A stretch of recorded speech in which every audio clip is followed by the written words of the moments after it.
Hello दोस्तों, NEET plus में आप लोगों का बहुत बहुत स्वागत है। तो पिछले लेक्चर में पीरियोडिक प्रॉपर्टी स्टार्ट हो चुका था और पीरियोडिक प्रॉपर्टी में सबसे पहले हम लोगों ने क्या सीखा था, एटॉमिक साइज। आज हम लोग क्या सीखेंगे, आयोनाइजेशन एंथैल्पी या इसी को आयोनाइजेशन एनर्जी या फिर आयोनाइजेशन पोटेंशियल कहते हैं। ठीक है, तो सबसे पहले अपन समझते हैं आयोनाइजेशन एनर्जी होता क्या है। देखो, जैसे हमारे पास कोई एटम है लेकिन कंडीशन है, एटम हमारा गैसियस स्टेट में होना चाहिए तभी उससे इलेक्ट्रॉन रिमूव कर सकते हैं, वरना नहीं कर सकते। क्योंकि अगर एटम लिक्विड में रहेगा या सॉलिड में रहेगा तो वहां पे इलेक्ट्रॉन जो होगा वो न्यूक्लियस से ज्यादा फोर्स ऑफ अट्रैक्शन से जुड़ा होगा, ऐसा हम मान के चलेंगे। अब जरा बात ध्यान से समझो, तो एटम हमारा किस में होना चाहिए, गैसियस स्टेट में होना चाहिए। और सिंगल एटम की बात चल रही है यहाँ पे, सबसे पहले ये ध्यान देना। सिंगल एटम कब मिलेगा, गैसियस स्टेट में, जब वो फ्री हो, तो ये ध्यान देना। तो पहली बात, एटम गैसियस स्टेट में होना चाहिए और उसके वैलेंस शेल से एक इलेक्ट्रॉन को रिमूव कराने के लिए जो अमाउंट ऑफ एनर्जी प्रोवाइड करेंगे वो आयोनाइजेशन एनर्जी होगा। मैंने वही लिखा है, ये क्या होता है, मिनिमम अमाउंट ऑफ एनर्जी होता है, मतलब कम से कम ऊर्जा देना पड़ता है। ठीक है, तो मिनिमम अमाउंट ऑफ एनर्जी होता है, पहली बात इसको ध्यान देंगे। और रिमूव आउटर मोस्ट या फिर मोस्ट लूजली बाउंडेड इलेक्ट्रॉन या फिर वैलेंस इलेक्ट्रॉन, तीनों का मतलब यही है।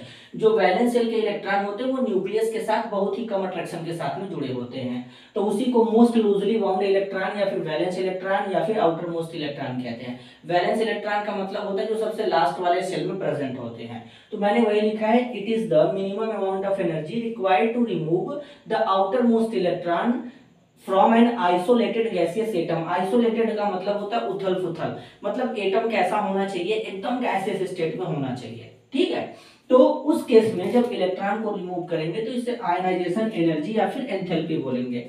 अब जरा ध्यान से समझना, देखो अब क्या करना है, जैसे हमारे पास मान लो कोई एक्स हमारा गैसियस एटम है, अब इसको एनर्जी प्रोवाइड करेंगे। तो एनर्जी प्रोवाइड करने पर जब पहली बार इलेक्ट्रॉन निकलेगा तो ये गैसियस कैटायन में कन्वर्ट हो जाएगा और इसे हम लोग क्या बोलेंगे, फर्स्ट IE1। IE1 फर्स्ट लिखेंगे। IE1 फर्स्ट का मतलब होता है पहला आयोनाइजेशन एनर्जी। जब पहली बार गैसियस एटम से इलेक्ट्रॉन निकालेंगे तो उसे IE1 कहते हैं, जिसे फर्स्ट आयोनाइजेशन एंथैल्पी कहते हैं। अगर मान लो सेकेंड टाइम में इलेक्ट्रॉन निकालना चाहते हो तो इस गैसियस कैटायन को ले लो यहां पर, फिर इसको एनर्जी प्रोवाइड करो और एनर्जी प्रोवाइड करने पर इसके ऊपर 2 प्लस चार्ज आ जाएगा और यहां पर इस तरीके से इसे IE2 लिख दोगे।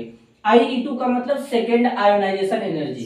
इसी तरीके से थर्ड टाइम निकालना चाहते हो तो थर्ड टाइम निकालने के लिए क्या करोगे, गैसियस एटम, यहां पर आयंस, एनर्जी दोगे तो 3 पॉजिटिव चार्ज आ जाएगा, इसको थर्ड आयोनाइजेशन एनर्जी कहते हैं।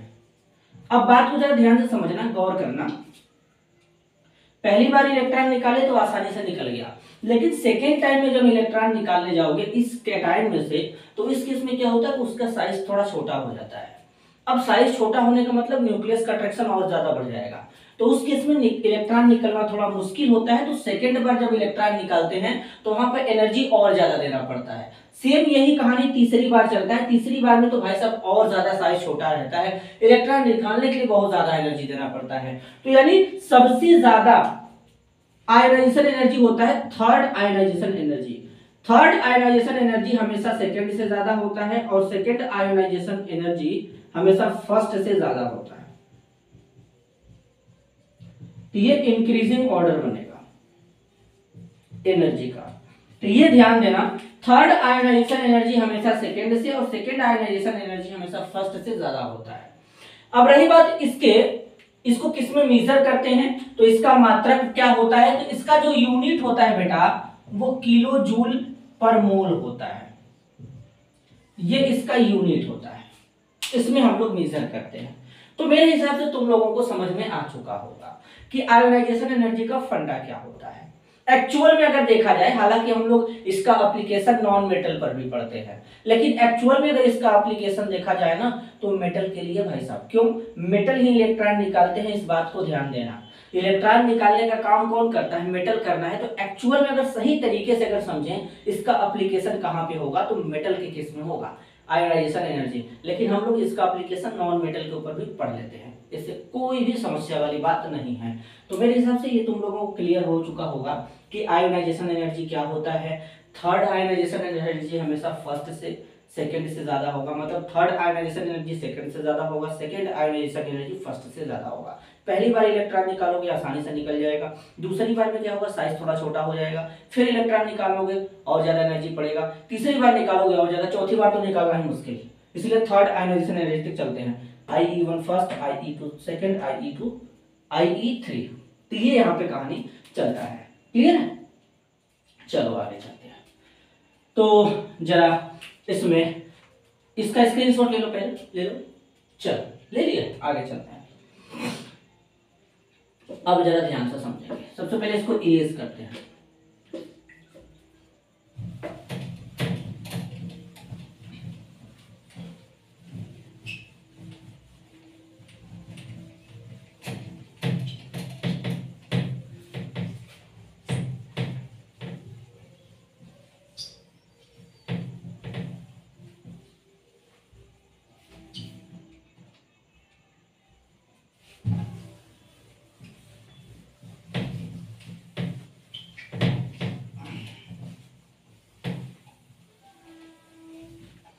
अब देखो जरा ध्यान से,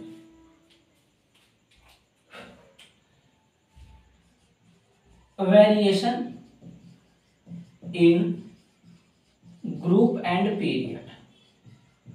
अब ये ग्रुप और पीरियड में किस तरीके से चेंज होता है जरा समझते हैं। देखो यहां पे क्या करेंगे बेटा, जब हम लोग लेफ्ट टू राइट चलेंगे, लेफ्ट टू राइट, तो यहां पर जो आयनाइजेशन एनर्जी होगा वो क्या करेगा, जरा ध्यान से समझ लेना, इंक्रीज करेगा। क्या करेगा? इंक्रीज करेगा। अब जब तुम टॉप टू बॉटम आते हो, टॉप टू बॉटम आते हो, तो इस केस में आयनाइजेशन एनर्जी जो होता है वो डिक्रीज करता है। क्या करता है? घटता है। मतलब अगर तुम पीरियोडिक टेबल में बाएं से दाएं चलोगे तो आयनाइजेशन एनर्जी यानी आयनन ऊर्जा का मान बढ़ेगा, और जब तुम ऊपर से नीचे आओगे ग्रुप में चलोगे तो आयनन ऊर्जा का मान घटेगा। तो जब तुम बाएं से दाएं चलोगे तो ये किस में होगा? पीरियड में होगा। और जब तुम लेफ्ट टू राइट आओगे तो किस में चलोगे? ग्रुप में चलोगे। तो इसको ध्यान देना यहाँ पे जरूरी है। अब जब कौन कौन से फैक्टर हैं हमारे कि इसको अफेक्ट कर सकते हैं, तो पहला तो साइज है, पहला तो साइज है। अब साइज कैसे जरा समझाता हूं। देखो जब पीरियोडिक टेबल में हम लोग लेफ्ट टू राइट चल रहे थे तो एटम का साइज क्या हो रहा था? घट रहा था। तो जब एटम का साइज घटेगा तो इसको कुछ इस तरीके से समझो कि एटम का साइज कब घटता है? जब एटम का साइज घटेगा तो न्यूक्लियस का अट्रैक्शन लास्ट वाले इलेक्ट्रॉन पे बहुत ज्यादा होगा, तो वहां से इलेक्ट्रॉन निकालना होगा मुश्किल, और इलेक्ट्रॉन निकालना जब मुश्किल होगा तो बोलेंगे आयनन ऊर्जा का मान बढ़ गया, आयोनाइजेशन एनर्जी बढ़ गया। अब वही केस अगर हम ग्रुप में देखेंगे, टॉप टू बॉटम आएंगे तो उसमें साइज बढ़ता जाता है। साइज बढ़ने का मतलब नंबर ऑफ सेल बढ़ते जाते हैं, तो न्यूक्लियस का अट्रैक्शन लास्ट वाले इलेक्ट्रॉन पे क्या हो जाएगा? कम हो जाएगा।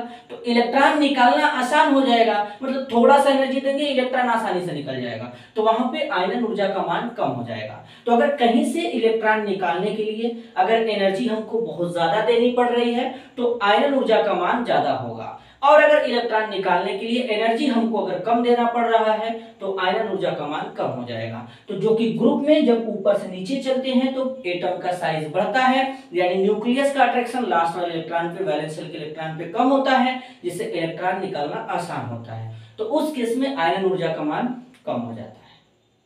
क्लियर है? तो ये है तो पहला साइज। दूसरा है इलेक्ट्रॉनिक कॉन्फ़िगरेशन। Electronic configuration. अब देखो साइज तो पता चल गया कि कैसे हो रहा था। इलेक्ट्रॉनिक कॉन्फ़िगरेशन से कैसे, जैसे मान लो हमारे पास p3 है, p6 है, तो फुल फील्ड स्टेबल ज्यादा होते हैं। अगर ऑर्बिटल पूरी तरीके से भरा है तो वो ज्यादा स्टेबल होगा, तो उस केस में उससे इलेक्ट्रॉन निकालना मुश्किल होगा, तो फुल फील्ड ऑर्बिटल का आयनाइजेशन एनर्जी हमेशा ज्यादा होगा, देन हाफ फील्ड का उसके बाद होगा। लेकिन अगर कि कहीं p3 है कहीं p4 है तो इनमें किसका ज्यादा होगा? हाफ फील्ड वाले का ज्यादा होगा, क्योंकि जो हाफ फील्ड नहीं होगा, हाफ फील्ड से या कम भरा होगा या थोड़ा ज्यादा बड़ा होगा, तो उसमें से इलेक्ट्रॉन आसानी से निकाल सकते हैं। तो इसको ध्यान देना है, ठीक है। इसके बाद तुम्हारा effective nuclear charge. Z effective. अगर इफेक्टिव न्यूक्लियर चार्ज ज्यादा है तो आयनाइजेशन एनर्जी का मान क्या हो जाएगा, ज्यादा हो जाएगा। जरा समझाता हूं, ये न्यूक्लियस है। अब ये न्यूक्लियस के बाद मान लो इसमें एक इलेक्ट्रॉन, यहाँ पे इलेक्ट्रॉन है, यहाँ पे इलेक्ट्रॉन है। अब ये इलेक्ट्रॉन जब घूमते हैं तो जब न्यूक्लियर चार्ज यहाँ से बाहर निकलता है तो जब इलेक्ट्रॉन घूमते हैं तो शील्डिंग का काम करते हैं, पर्दे का काम करते हैं। तो फिर भी यहाँ से जो निकल करके न्यूक्लियर चार्ज इस पे जाएगा, अगर इस वाले इलेक्ट्रॉन पे न्यूक्लियर चार्ज ज्यादा लग रहा है तो कहेंगे कि यहाँ से इलेक्ट्रॉन निकालना मुश्किल होगा, तो आयनाइजेशन एनर्जी ज्यादा हो जाएगा। और जो न्यूक्लियर चार्ज इसके शील्डिंग के बाद निकल करके बाहर जाएगा उसी को तो इफेक्टिव न्यूक्लियर चार्ज हम लोग बोल रहे थे बेटा, मैंने पढ़ाया था। तो चीजों को ध्यान से समझो जरा। तो देखो यही कहानी वहां पे चला था। तो उस केस में क्या था कि आयनाइजेशन एनर्जी क्या हो जाएगा, बढ़ जाएगा। तो कुछ कुछ पॉइंट है जिनको तुमको ध्यान देना है, साइज है, इलेक्ट्रॉनिक कॉन्फ़िगरेशन है, इफेक्टिव न्यूक्लियर चार्ज है। तो ये सब अगर है मतलब इफेक्टिव न्यूक्लियर चार्ज बढ़ेगा तो तुम्हारा आयनाइजेशन एनर्जी बढ़ेगा। तो यानी कुछ हम लोग ऐसे कर सकते हैं कि जो आयनाइजेशन एनर्जी होता है, पहला पॉइंट वो साइज के क्या होता है, रेसिप्रोकल होता है। पहली बात देखो, पहला पॉइंट हमें मिला कि जो आयनाइजेशन एनर्जी होगा वह साइज के रेसिप्रोकल होगा। अगर साइज बढ़ेगा आयनाइजेशन एनर्जी कम, साइज घटेगा आयनाइजेशन एनर्जी ज्यादा। दूसरा कि जो आयनाइजेशन एनर्जी होता है ये इलेक्ट्रॉनिक कॉन्फ़िगरेशन के भी डायरेक्टली प्रोपोर्शनल होता है। अगर इलेक्ट्रॉनिक कॉन्फ़िगरेशन स्टेबल होगा तो आयनाइजेशन एनर्जी ज्यादा, अगर अनस्टेबल होगा तो कम। आयनाइजेशन एनर्जी जो होता है इफेक्टिव न्यूक्लियर चार्ज के डायरेक्टली प्रोपोर्शनल होता है। क्यों? इफेक्टिव न्यूक्लियर चार्ज क्या होता है, अंदर वाले इलेक्ट्रॉन जो शील्डिंग का काम कर रहे थे, इसके बाद जो न्यूक्लियर चार्ज निकल करके बाहर लग रहा था लास्ट वाले इलेक्ट्रॉन पे, अगर वो ज्यादा रहा तो आयनाइजेशन एनर्जी ज्यादा, अगर वो कम रहा तो आयनाइजेशन एनर्जी कम। क्यों? अगर ज्यादा रहा तो इलेक्ट्रॉन को निकालना होगा मुश्किल, तो हमको देना पड़ेगा एनर्जी ज्यादा, तो आयनाइजेशन एनर्जी ज्यादा। समझ रहे हो? तो ये कहानी वहां पे चलती है। अब जरा हम लोग ये भी पता चल गया ग्रुप में चलेंगे क्या होगा, पीरियड में चलेंगे क्या होगा। तो अब हम लोग जरा सा डाटा से समझते हैं चीजों को और चीजें क्लियर होती चली जाएंगी। फिर वहीं पे मैं ये भी कॉन्सेप्ट लगा दूंगा साइज वगैरह और कॉन्फ़िगरेशन का। ठीक है, चलो ध्यान से समझना। पहले इसका स्क्रीनशॉट ले लो, जल्दी करो।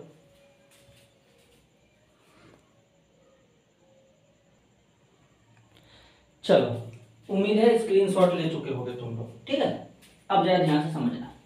अब देखो ये पीरियड में हम लोग देख रहे हैं। अब पीरियड में कैसे देख रहे हैं, अगर हम एक ही पीरियड के एलिमेंट को उठा लें, जैसे हमारे पास देखो कौन कौन है, बेरिलियम है, लिथियम है, बेरिलियम है, बोरान है, कार्बन है, नाइट्रोजन है, ऑक्सीजन है, फ्लोरीन है, नियॉन है। ये एक ही पीरियड के एलिमेंट है। हम लोग लेफ्ट टू राइट भी चल रहे हैं। अब लेफ्ट टू राइट चलने का मतलब क्या है, हम लोग पीरियड में चल रहे हैं। अब एक चीज ध्यान देना, इसमें अगर साइज का सीक्वेंस देखेंगे तो यही होगा, ये साइज का ऑर्डर होता है, नियॉन को अगर छोड़ देंगे तब। ठीक है, तो अब देखो क्या होगा, अब इनके आयनाइजेशन एनर्जी का वैल्यू देखते हैं। लिथियम का कितना है, 520 है। लेकिन जब तुम लिथियम से बेरिलियम पे जा रहे हो तो 899 है। रीजन क्या है, अगर लिथियम में देखोगे तो कॉन्फ़िगरेशन क्या होता है, 1s2 2s1 होता है, यही होता है ना। लेकिन जब तुम बेरिलियम पे जाओगे तो बेरिलियम का एटॉमिक नंबर 4 है, 1s2 2s2। अब देखो 2s2 मतलब ऑर्बिटल पूरी तरीके से भर गया।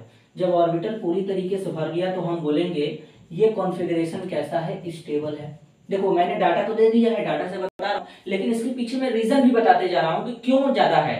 तो देखो स्टेबल कॉन्फ़िगरेशन है। अब जब स्टेबल कॉन्फ़िगरेशन है तो तुम ही समझो भाई साहब कि इलेक्ट्रॉन निकालने के लिए यहाँ पे ज्यादा ऊर्जा देना पड़ेगा। और अगर इलेक्ट्रॉन निकालने के लिए ज्यादा ऊर्जा देना पड़ेगा तो इस केस में जो आयोनाइजेशन एनर्जी का वैल्यू होता है वो बढ़ जाता है। अब जरा ध्यान से समझना।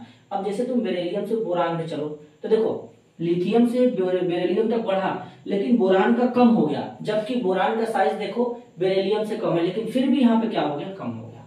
ठीक है, तो ये आयोनाइजेशन एनर्जी का सीक्वेंस है। तो बोरान और अगर बेरिलियम में कंपेयर करोगे तो किसका साइज इस्तेमाल होगा, तुम सोचो बोरान का होगा ना। देखो लेकिन अब इसके पीछे रीजन क्या है जरा समझना। तो बोरान का क्या है, एटॉमिक नंबर 5 है, 1s2 2s2 2p1। Sorry, boron का साइज बड़ा होता है, मैंने गलती से बता दिया। बोरान का साइज क्या होता है, बड़ा होता है। बोरान जो होता है बेटा, यहाँ पे जरा ध्यान से समझ लेना। देखो बेरिलियम के पास, देखो बेरिलियम, देखो बेरिलियम हो गया, अब ये बोरान हो गया। अब होते तो मैं मतलब एक ही पीरियड के एलिमेंट, तो यहाँ पर मैंने गलत फिर बोला, बोरान का साइज स्मॉल होता है, बेरिलियम का साइज छोटा होता है। क्यों? सेम पीरियड के एलिमेंट है, इसके पास नंबर ऑफ सेल भी सेम है। लेकिन अब ऐसा क्या रीजन आ गया कि बोरान का आयनाइजेशन एनर्जी कम हो गया? तो सीधा सीधा तुम देख सकते हो बोरान का आयनाइजेशन एनर्जी कम होने के पीछे रीजन 2p1 है। अब 2p1 तुम्हें बताओ स्टेबल कॉन्फ़िगरेशन होता है? नहीं होता है। तो जाहिर सी बात है कि आयनाइजेशन एनर्जी का वैल्यू क्या हो जाएगा? कम हो जाएगा। तो बोरान का आयनाइजेशन एनर्जी का जो वैल्यू है वो क्या हो जाएगा? कम हो जाएगा। किससे? बेरिलियम से। आगे देखो, लेकिन कार्बन का बढ़ गया। अब देखो कार्बन 6, 1s2, 2s2, 2p2। अब यहाँ पे स्टेबल नहीं है, लेकिन इसका साइज जो है वो ज्यादा ही स्मॉल हो गया। कुछ साइज बहुत ज्यादा स्मॉल हो गया, तो इलेक्ट्रॉन निकालना मुश्किल हो जाएगा। तो इसका क्या हो जाएगा? ज्यादा हो जाएगा। अब यहाँ पे नाइट्रोजन का और ज्यादा होगा, नाइट्रोजन से ज्यादा हो जाएगा ऑक्सीजन का। तो कहते हैं कि नाइट्रोजन का फर्स्ट आयनाइजेशन एनर्जी ऑक्सीजन के फर्स्ट आयनाइजेशन एनर्जी से ज्यादा होता है। जरा देखो ध्यान से। अब ये नाइट्रोजन है, atomic number 7, 1s2, 2s2, 2p यहाँ पे क्या हो जाएगा? 5 हो जाएगा। 2p यहाँ पे क्या हो जाएगा? 3 हो जाएगा। अगर तुम ऑक्सीजन में लिखते तो 1s2, 2s2, 2p4 होता। अब 2p4 और 2p3 में बताओ ज्यादा स्टेबल कॉन्फ़िगरेशन कहाँ पे है? नाइट्रोजन में है। तो इसलिए नाइट्रोजन का आयनाइजेशन एनर्जी ऑक्सीजन से भी ज्यादा है। लेकिन अगर तुम सेकेंड आयनाइजेशन एनर्जी की बात करोगे तो सेकेंड टाइम में नाइट्रोजन प्लस में चला जाएगा तो 2s2, 2p2 हो जाएगा। और ऑक्सीजन जब यहाँ पे प्लस में जाएगा तो 2s2, 2p3 हो जाएगा। तो सेकेंड आयनाइजेशन एनर्जी ऑक्सीजन का ज्यादा होने वाला है। क्यों? क्योंकि स्टेबल कॉन्फ़िगरेशन ऑक्सीजन में मिलेगा। लेकिन यहाँ पे डाटा जो लिखा है फर्स्ट आयनाइजेशन एनर्जी का है। क्लियर है? इसी तरीके से देखो फ्लोरीन का फिर ज्यादा हो जाएगा। सबसे ज्यादा किसका होगा? नियान का। जो नोबल गैस है इसका सबसे ज्यादा होगा। क्यों भाई? नोबल गैस का कॉन्फ़िगरेशन यहाँ पर देखोगे 2s2, 2p6 हो जाएगा। फुली फिल्ड है, ऑर्बिटल पूरी तरीके से भरा है। और अगर पूरी तरीके से भरा है तो मतलब समझ रहे हो स्टेबल इलेक्ट्रॉनिक कॉन्फ़िगरेशन है। इलेक्ट्रॉन को निकालने के लिए बहुत ज्यादा एनर्जी देना पड़ेगा। तो इसलिए देखो जब हम लोग पीरियड में चलते हैं लेफ्ट टू राइट तो आयनाइजेशन एनर्जी का वैल्यू जो होता है वो बढ़ जाता है। क्यों? नंबर ऑफ सेल कांस्टेंट होते हैं, साइज कम होता है, इलेक्ट्रॉन को निकालने में ज्यादा मुश्किल होता है, एनर्जी ज्यादा देना पड़ेगा। तो वहां पे आयनाइजेशन एनर्जी का मान बढ़ जाता है। स्क्रीनशॉट लो। अब पीरियड में जरा डाटा दिखाता हूँ, ले लो पहले। अब जरा ग्रुप में डाटा दिखाता हूँ, ये तो पीरियड में था ही। चलो उम्मीद है स्क्रीनशॉट ले चुके होंगे। सबसे पहला क्वेश्चन यहाँ पे प्रश्न ये बनता है, सर आप बार बार डाटा लिख के समझा रहे हो, क्या डाटा हम लोगों को याद करना है? नहीं बेटा, डाटा याद नहीं करना है। फैक्ट तरीका मैंने बता दिया कैसे बढ़ रहा है कैसे घट रहा है। ये तो डाटा एक तरीके से विजुअलाइज करने के लिए, ठीक है, और ज्यादा परेशानी वाली बात नहीं है। अब देखो ये किस में देख रहे हैं हम लोग? तो ग्रुप में देख रहे हैं। किसमें? इन ग्रुप। अब ग्रुप में देख रहे हैं। ग्रुप में देख रहे हैं मतलब टॉप टू बॉटम चल रहे हैं। एक ही ग्रुप के एलिमेंट होते हैं, lithium, sodium, potassium, rubidium, caesium, ये सब होते हैं ना। तो अब इसमें अगर साइज की बात करोगे तो सबसे ज्यादा साइज किसका है? सबसे ज्यादा साइज इसी का है। देखो साइज ऐसा ही पड़ता है ना ऊपर से नीचे आने पे। अब लिथियम का कॉन्फ़िगरेशन क्या होता है? 1s2, 2s1, 3 होता है ना। इसका क्या होगा? 3s1, 4s1, 5s1, 6s1। तो देखो साइज बढ़ रहा है कि नहीं बढ़ रहा है? साइज क्यों बढ़ा है? क्योंकि नंबर ऑफ शेल बढ़ रहे हैं। तो नंबर ऑफ शेल बढ़ने पे क्या हुआ? देखो लिथियम से ज्यादा आयनाइजेशन एनर्जी किसका कम हो गया? सोडियम का कम हो गया। सोडियम से कम किसका हो गया? पोटेशियम का। पोटेशियम से कम रुबिडियम का। रुबिडियम से कम सीजियम का। तो इस तरीके से चीजें नीचे की तरफ चलने पे घटती हैं। तो देख रहे हो कितना चेंज हुआ है, कितना चेंज हुआ, देख रहे हो भाई। तो इस तरीके से आयनाइजेशन एंथैल्पी में चेंज होता है। तो इसको तुमको ध्यान देना पड़ेगा, ठीक है। तो जो मैंने तरीका बताया था वही तरीका तुम लोग अपनाओगे। और बाकी तो स्टेबल कॉन्फ़िगरेशन वगैरह अगर तुमको पता है तो तुम आसानी से कर सकते हो। तो यही तरीका लगेगा, चाहे डी ब्लॉक में हो, चाहे एफ ब्लॉक में हो, चाहे एस ब्लॉक में हो। समझ रहे हो? इसी तरीके से चलेगा स्टेबल कॉन्फ़िगरेशन वगैरह। और डी ब्लॉक में थोड़ा वेरिएशन होता है साइज को लेकर के। तो बस इसी तरीके से चलता है कहानी। तो इस तरीके से तुम्हारा आयनाइजेशन एनर्जी का टॉपिक आज पूरी तरीके से कंप्लीट होता है। मैंने अपनी तरफ से पूरा कोशिश किया तुम लोगों को समझाने का। तो इसका नोट्स वगैरह बनाओ, इसको अच्छे से ग्राफ और आपके बनाओ, कॉपी में ऐड करो, समझो। इससे बाहर कुछ आने वाला नहीं है, ठीक है। तो आज के लिए बस इतना ही। मिलते हैं अगले वीडियो में, तब तक के लिए धन्यवाद, नमस्कार।